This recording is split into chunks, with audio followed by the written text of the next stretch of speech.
Namaste and good morning, everyone. Let's start our Wednesday class with some prayers.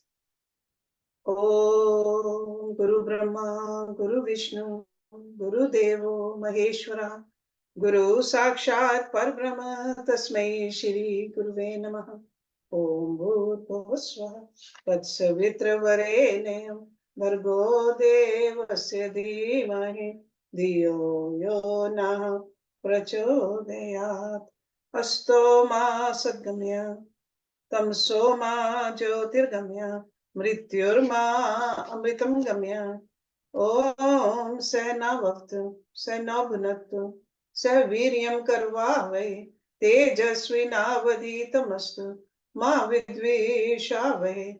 Om Shanti, Shanti, Shanti. If you remember when we were studying the second chapter of Yoga Darshan, Rishi Patanjali, he said that the very first step on the path of yoga is Yama. And in Yama, the first one is Ahimsa. Ahimsa. And it's not just only non-violence. It's non-harming also. And by following this principle, we are training our mind. We are training the animal within,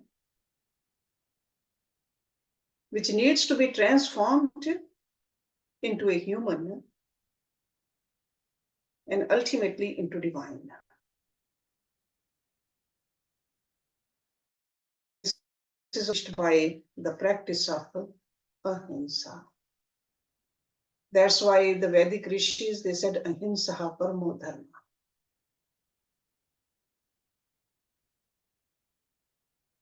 And this practice of Ahimsa, non-violence, begins with individuals.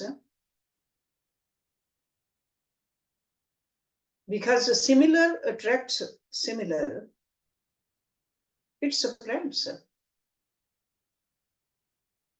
It pervades the community, the nation, and finally the entire human race. Definitely it's a slow process, but a sure one. So it starts from individuals, just like us. But remember that non-violence or ahimsa walks hand in hand with the selflessness. A selfish person can never be following or cultivating non-violence. Hatred and violence, love and non-violence, giving and receiving, accepting others and being accepted by others. These are the perfect pairs. Knowing this and living in the light of this knowledge is the key to non-violence. It's not just a belief system. It's not just a principle of non-violence, because that is not sufficient. Because even now, most people in the world believe in non-violence. They talk about it, but still we see the wars rage. Why? Because this non-violence is just an abstract principle to most of us. Not just the wars between the nations, but between the human beings, between the family members, between the communities. So, in other words, this passive belief is not going to work. It has to be active one in our life. And making it active requires living it. Living it in thoughts, in the words, as well as in actions.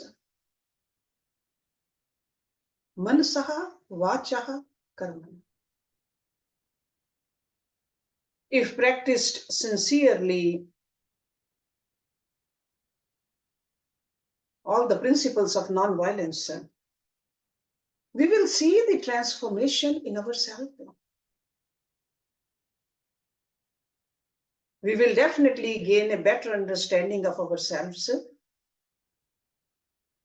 our friends, our relatives. We'll help each other to cultivate a positive worldview, or even a sound philosophy of life.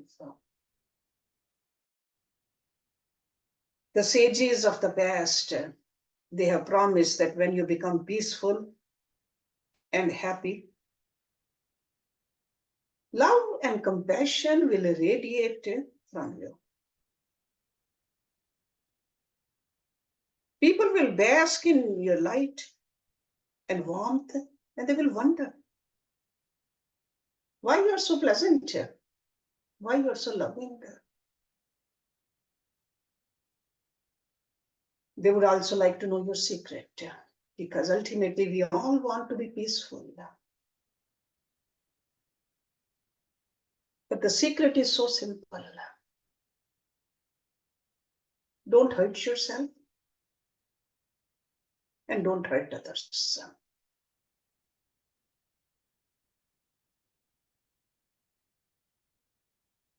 They will try to emulate you. But we must practice the principles of non-violence, ahimsa, systematically, though. We have to understand it properly. This is not a religious commandment. We don't need to impose it on others. This is not even a business strategy. This principle is a nectar, amrita. We know that wherever there's a nectar, honeybees gather. Why? Because nectar sends a silent invitation to all the honeybees.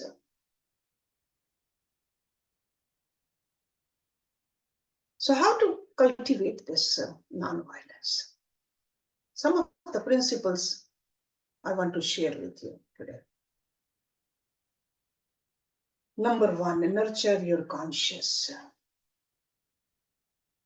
We kill our conscious when we continue to do things we do not want to do, while we postpone the things we want to do.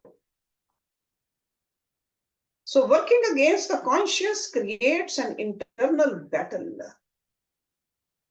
Our inner self gets split. And once this inner conflict is on the way, the mind becomes utterly confused. It just wavers back and forth between right and wrong, just and unjust, without establishing a firm ground anywhere. Can't make proper decisions. Those with confused minds are vulnerable to emotional appeals. They can be swayed by sensation or sensational speeches. They tend to join the mass movements without much consideration. So the practice of non-violence begins with cultivating the conscious. And once the seed has been sown, you will see the truth will sprout. So the first step is to take time to listen to the voice of your heart. Periodically, once a week, if possible, put aside all opinions about disturbances in the external world, international crises, political controversies, or even conflicts at home or work, in the community, in your family. Just for 5 minutes, drop all the thoughts of enemy, friends, nationality, race, or even gender from your mind.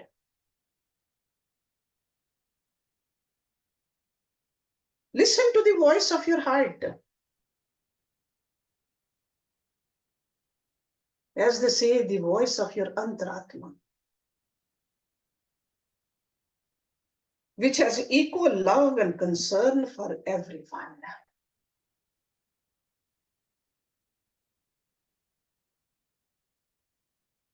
When we sing that mantra, Sarve Bhavantu Sukhinaha, Sarve Santu Niramaya, Sarve, all. Your heart will tell you what is right. When you hear the voice of your heart, don't allow your mind to become frightened. Because mind is accustomed to being selfish, egotistical, skeptical. Do not allow your mind to create interference, at least for a few minutes a week. Fewer noises created by the mind, clearer the voice of your heart. And the clearer the voice of your heart, closer you are to the truth.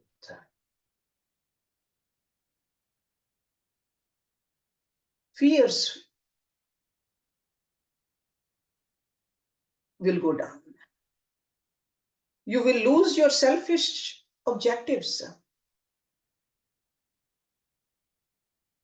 A burning desire for truth and reverence for life itself will help you create the environment in which you can contemplate these matters. So I would suggest 5 minutes a week. Can we do that? How many minutes we have in a week?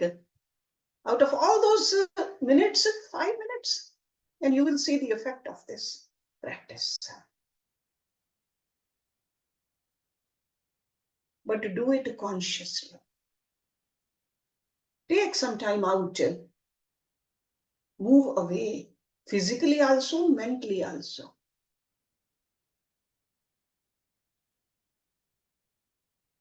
The second thing you got to remember, if you want to cultivate this ahimsa, non-violence in your personality, you got to cultivate tolerance. We all know the differences in geography, terrain, vegetation, climate, natural resources. It has given different ways of life at different places.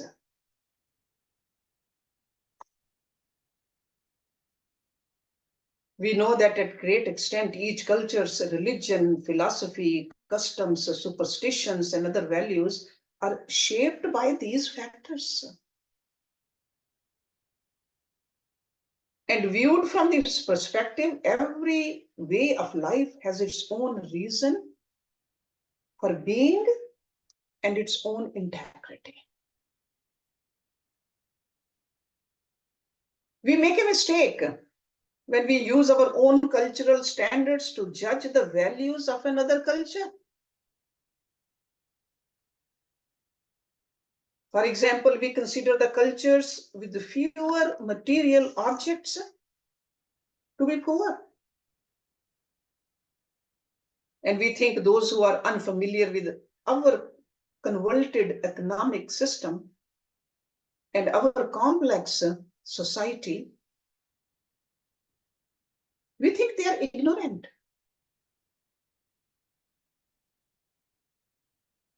These people may be richer and wiser than we are in terms of contentment, in terms of honesty, truthfulness, peace, happiness. Failure to understand that others' values are as important to them as ours are to us breeds intolerance. So tolerance is the cushion that absorbs the shock of our mutual differences. Once that cushion is gone, the impact is pretty brutal actually. It could be between two family members, or it could be between two nations.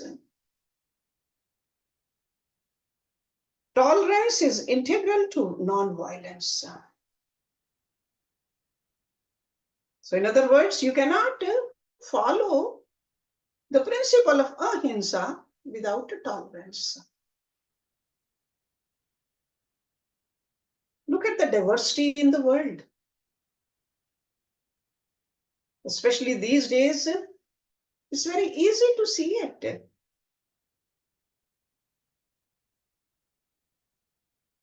And we know it's part of the nature. If diversity were not natural, then God would have designed all the mountains in the same shape. All humans would have the same faces. People everywhere would have the same skin tone. But can you imagine how boring that would have been and how redundant that would be? It is the same with lifestyle and values. It is natural for humans to express their divinity in that way too.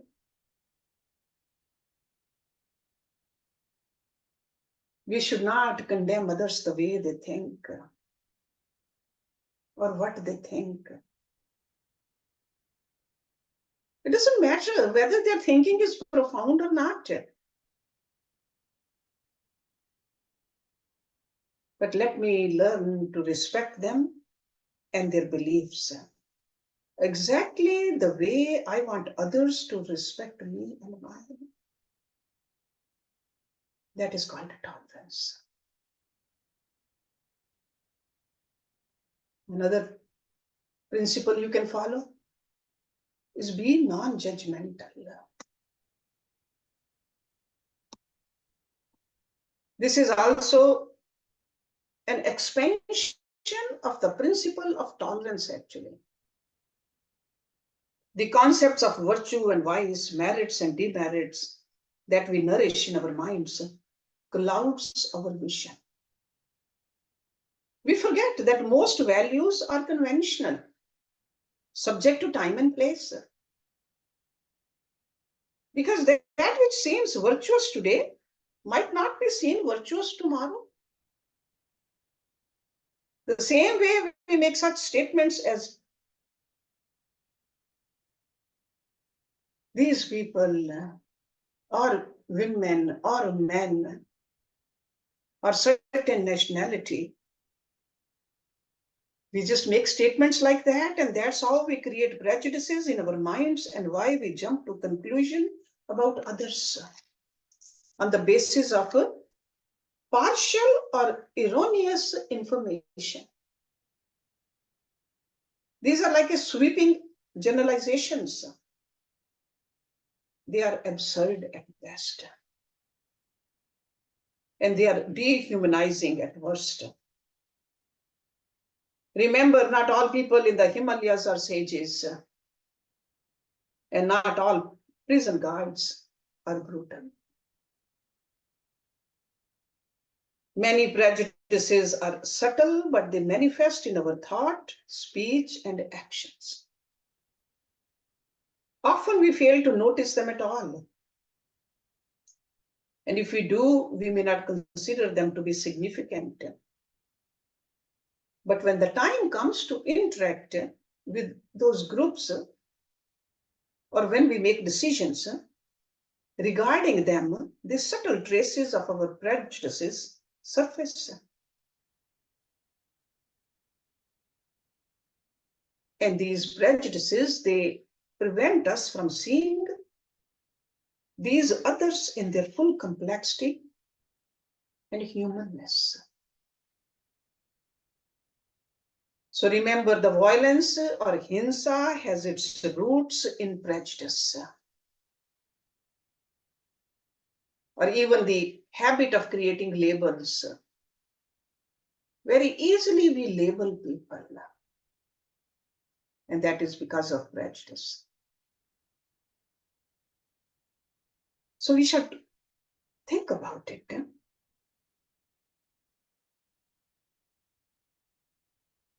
But how can I judge the children of God? God created us all in His image. Let me not label any of the God's images and discriminate against them, because to do shows disrespect for the Creator. Let me examine the purity of my own heart instead. We should observe skillfully and refrain from cultivating prejudices against those who do not belong to my religion, faith, creed, culture. We should remember that we are all children of God. Each person is an individual, just as I am. And let me refrain from harming anyone through my thoughts, words, or actions. Because all these Yama and the Niyams are to be followed through all these three parts of our personality. No matter how different anybody seems, do not judge them.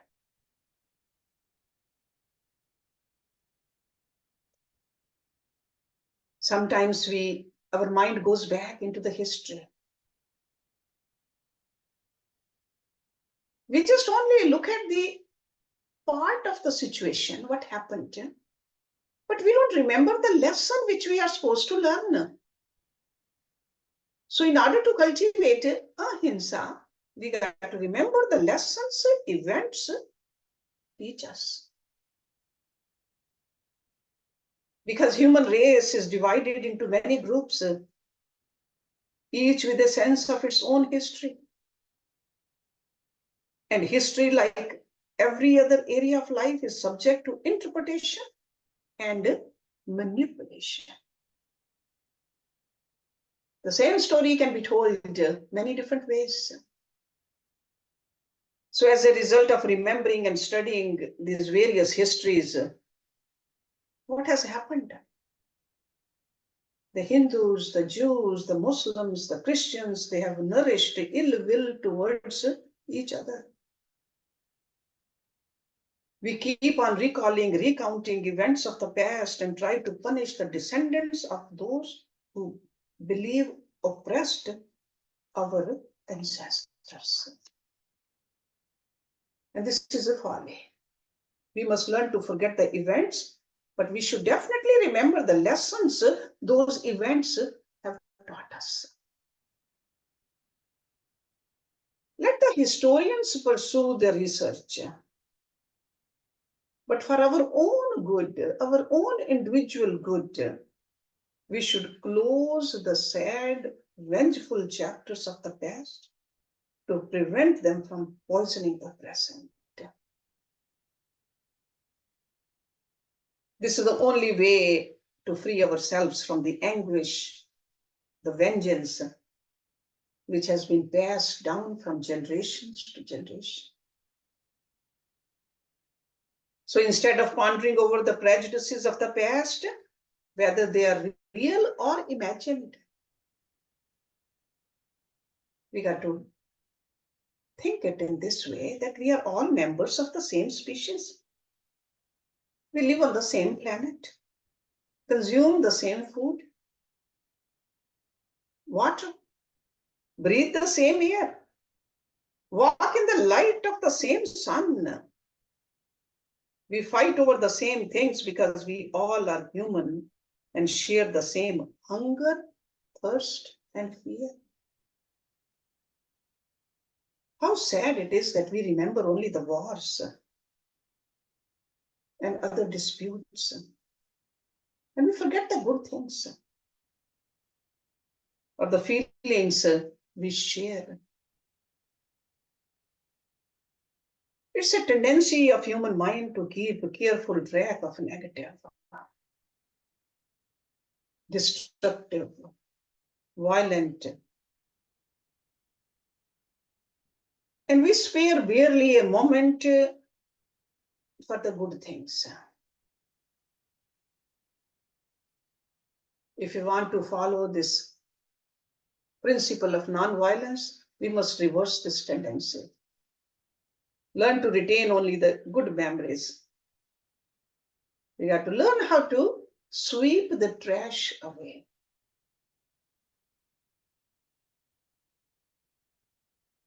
We got to find the way, no matter what others do. We got to transform ourselves. We are here to improve ourselves.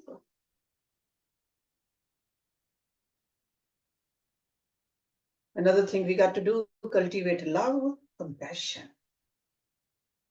in our personality. The values of universal love, compassion, non-violence, they are perennial. They supersede all others. If your conventional values conflict with these universal values, the universal values should take precedence. What are the conventional values? Conventional values are the means of maintaining law and order. But the higher values of love, compassion, and non-violence are universal. They are means of bringing the smaller communities into a bigger fold. The higher values are the means of expanding our consciousness, teaching ourselves to focus on the interests of all humanity, rather than centering our attention on the narrow interests of the groups. Because we all identify with certain group, we got to expand our horizon. How do we do that? Think about it, that I am a human. That is my primary identity. Human. How can I subordinate my human identity and the human identity of others to the secondary identities of gender, ethnicity, nationality, religion, or even a political philosophy? We should remember that likes and dislikes, attachments and aversions towards the secondary identities obscure the virtues of love, compassion, and non-violence. Should remember that.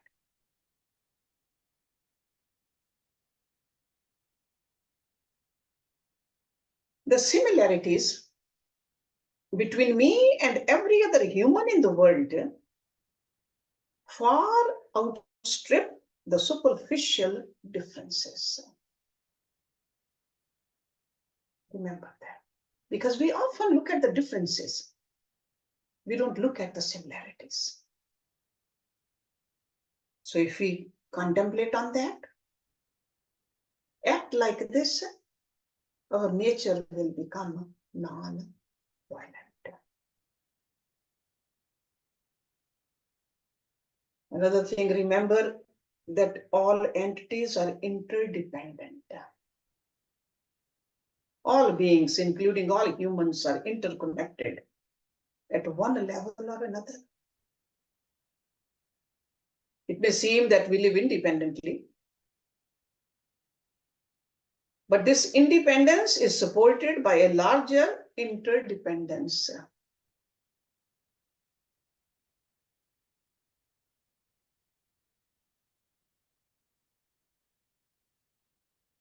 We can look at the international community right now. One nation's economy influences the economy of many other nations. This global communication network has made all members of the human race much more familiar with each other. It is crucial that we learn to act and communicate in perfect peace and harmony. Unrest or a war at any part of the globe, immediately, effect of that spreads across the globe. Not only the war or the unrest, we even saw that how the COVID spread everywhere so fast. If we grind our teeth in our sleep and wake up with a headache, we don't destroy our teeth in order to teach them a lesson. Instead, we recognize that this behavior is a symptom of internal stress. And we want to find out the cause and the cure also. So the same thing should happen in the outer world too. There's a reason why a segment of humanity causes pain to the rest.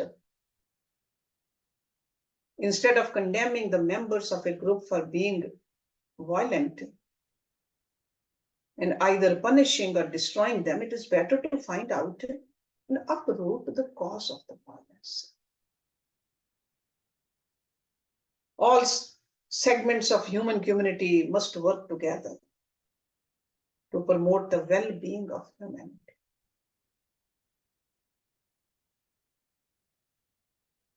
We should think about it. How are we connected with others? And how am I separate? Can I really exist apart from those who seem to be physically separate from me? Just to get electricity in our house, because we are so dependent upon the electricity, aren't we interdependent? Or to even bring food,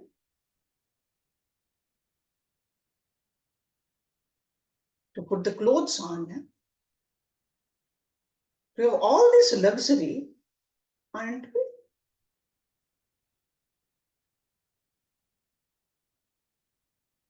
There is a forest and there are trees in the forest.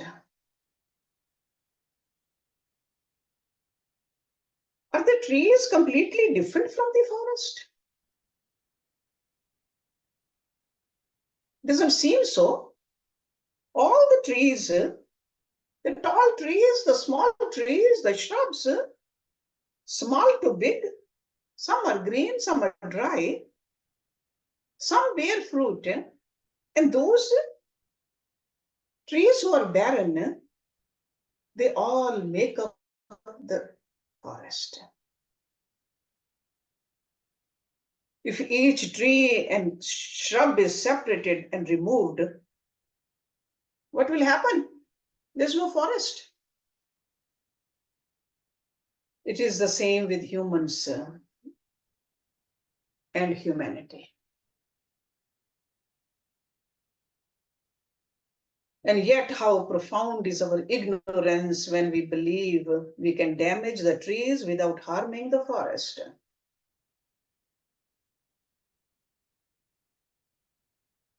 We got to love all and live with the knowledge that everyone is part of me and I'm also part of everyone. only then we can follow this principle of ahimsa properly. Because remember, I told you that in order to follow this principle, the thoughts, the words, the actions, all matter.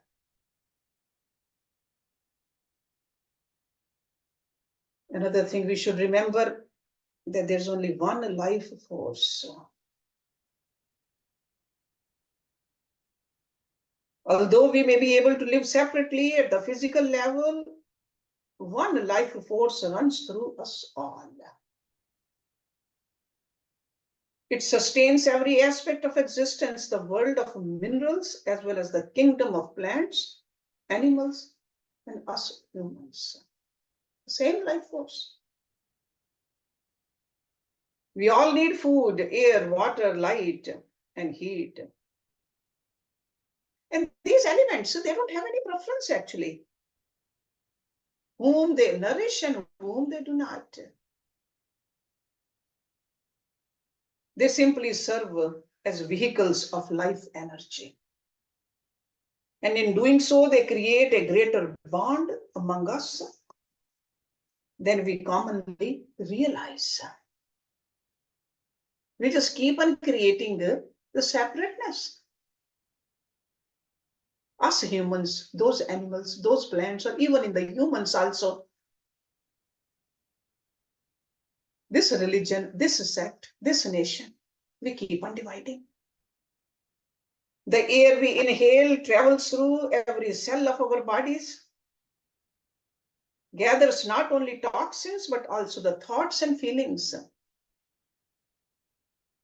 returns to the lungs, and is exhaled through our nostrils.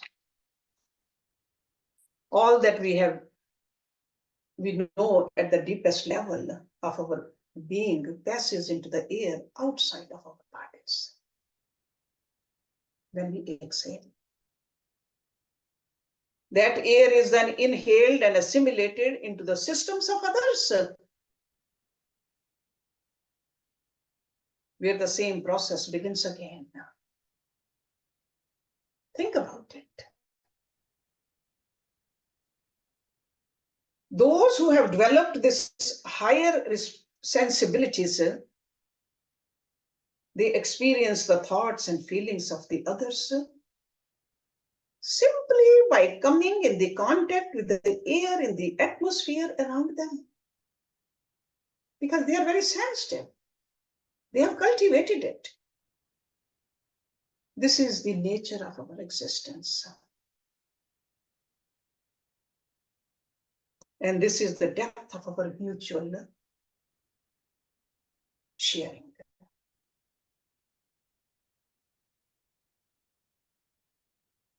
By either polluting or purifying our minds and hearts, we affect others. That means the negative thoughts, we spread the negativity. With the love and compassion in our heart, we purify the environment. And we affect others. By affecting others, we ultimately affect ourselves. We can blind ourselves to this truth, but we cannot change it. And this is the law. According to the rishis, whatever we do to others will be done to us. We have heard that many times. We repeat to our children. Don't we say that we reap what we sow? Hurting others is hurting ourselves. Loving others is loving ourselves. And it starts with the thoughts. There is no difference between us. The same life force animates us all. A person who wants the love, respect, and honor of others must love, respect, and honor others. That is the only way. We cannot just keep on acting brutal and demanding respect and love. It's obvious that a single force endows all beings with life. The single life force sustains us all in its dazzling diversity. We all know this. I know it, you know it. But somehow we fail to see ourselves as an integral part of creation. We just always want to think we are separate and better. We are all one. Why do we act as though we are blind to the unity that underlies every aspect of existence? This knowledge we should keep in mind.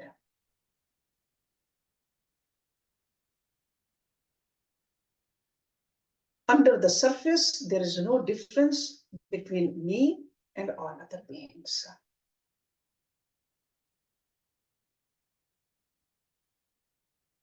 Another thing you should always remember, that hurting anyone means hurting God. Because God is the creator.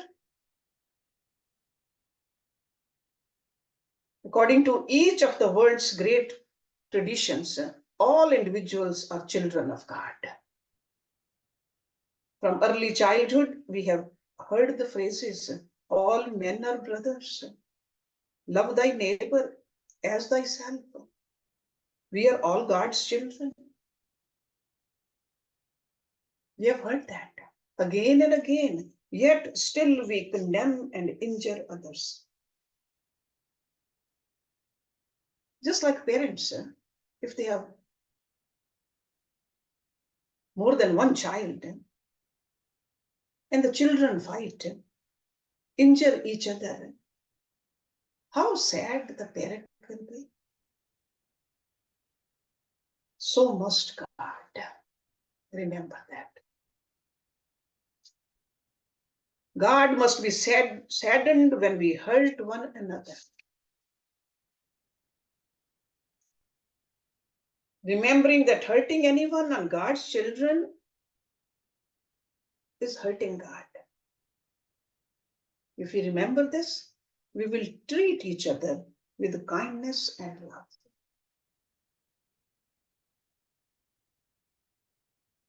We should tell our mind, cast off your selfishness. Because the selfishness is the one which is allowing you to injure others.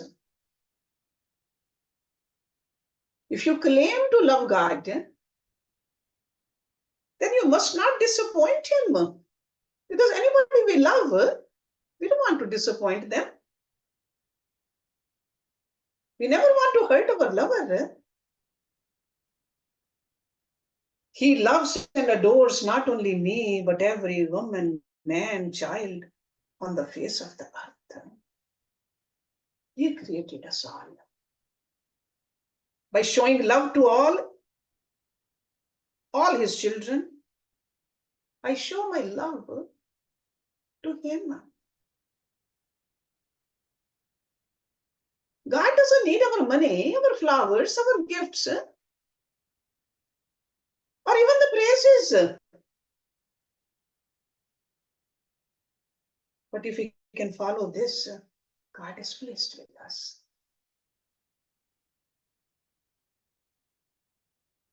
Another thing you can remember, to honor the divine law. Because law and order are necessary if humans are to live together in groups.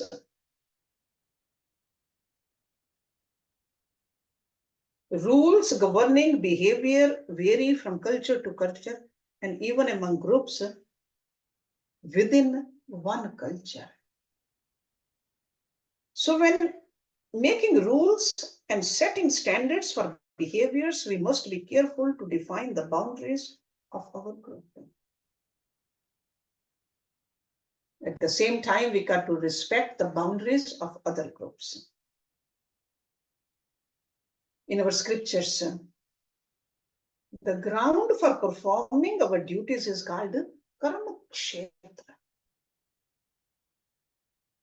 Just as there are individual societies, communities, and nations, so are their individual, communal, societal, and national fields of duties too, the Karma Kshetra. People may experience internal conflict when the one field of duty overlaps and contradicts another. External conflicts can arise when you are performing a duty. The field of action of one individual or group intersects with that of another. And most of our troubles arise when we believe that the performance of our duty requires us to interfere with others who are performing their duties. And this problem cannot be solved by intellect alone, because intellect is limited. We need to cultivate the intuitive wisdom. Intuitive wisdom, which is grounded in love, compassion, mutual understanding, and non-violence, is the best means of cultivating this.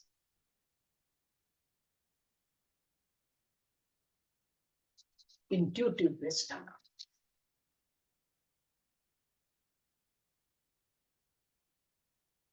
Because our intuitive wisdom is often buried under the selfishness, ego, fear, attachment to our own conventional values, we often intervene when we should not and create turmoil for ourselves and others. So we have to become wise about it, think deeply about it.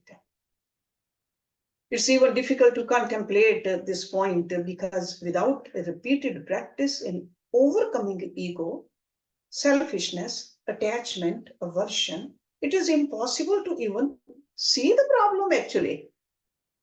Because the problem is so big, so subtle, but we can pray to higher power. We can pray to divine. We can pray to God, please give us the strength, wisdom to overcome our blindness so that we can walk in the light of divine law. Because this divine law cannot be understood with the intellect. Intuition is needed. God, give me the wisdom to see that others have duties just as I have. Let me learn to be wary of my tendency to behave. It is my duty to interfere with others. Before acting, let me always stop and examine whether the impulse to intervene springs from ego, fear, or attachment to my own values. Or do I have compassion and selflessness and love? God, please lead me to the sublime state of consciousness where I know through my own direct experience that my true family is the human race. Let me embrace all and exclude none.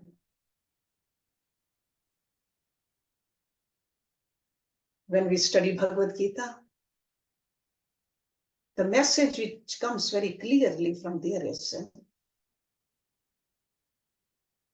to pray to God that may I learn to delight in sacrificing my personal pleasures for the sake of my family.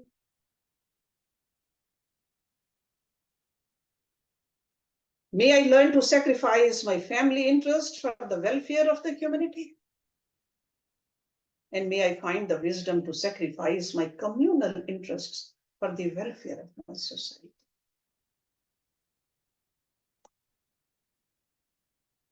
For the higher good, let go of the lower. This is what it means when we say that we live for others. May I envision the ways of contributing to the welfare of the entire humanity, even if I have to sacrifice the welfare of my society. Let go of the lower for the sake of the higher. Only then we are practicing ahimsa. Because normally we think that, oh, I am vegetarian, I don't eat meat. I am following this principle of ahimsa. So in today's talk, I just wanted to bring it out that if you want to uplift ourselves, if you really want to experience what Rishi Patanjali is telling us that a yogi can experience, we have to look into these principles in detail. So this is the very first principle on that Ashtanga Yoga, ahimsa. Om Purnamada Purnamidam Purnat Purnamudachyate Purnasya Purnamadaya Purnameva Vishishyate Om Shanti Shanti Shanti. Thank you very much.